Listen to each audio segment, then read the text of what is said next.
Hyvää päivää arvoisat ystävät, olen Tarmo Vassenius, Karjalainen Gornitsa ravintolan keittiömestari.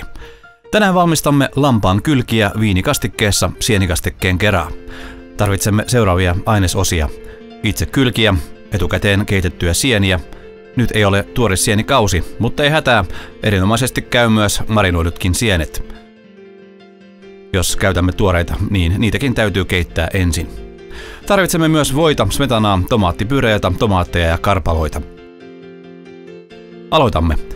Voitelemme lämmitetyn paistinpannun voilla tai oliiviöljyllä, laitamme siihen kyljet, paistamme ensin yhdeltä puolelta, lisäämme sipulia ja paistamme toiselta puolelta.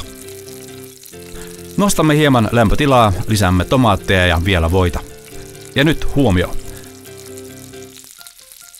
Lisäämme vodkaa ja sytytämme heti. Olkaa varovaisia, antakaa tulen sammua. Sitten hämmentäkää kaikki, pankaa lusikallisen verran tomaattipyreitä. Älkää unohtako liikutella paistinpannun sisältöä useammin.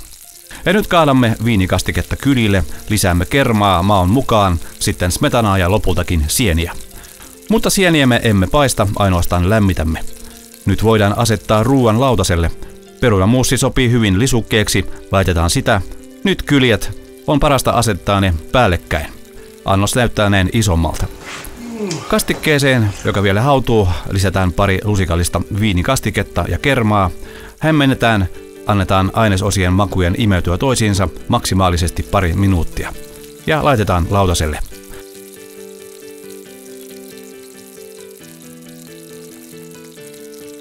Lampaanlihan, kerman, viinin ja sienien tuoksu on ihana. Hyvää ruokahalua, mahtavia makuelämyksiä ja lämmintä kevättä. Tavataan taas.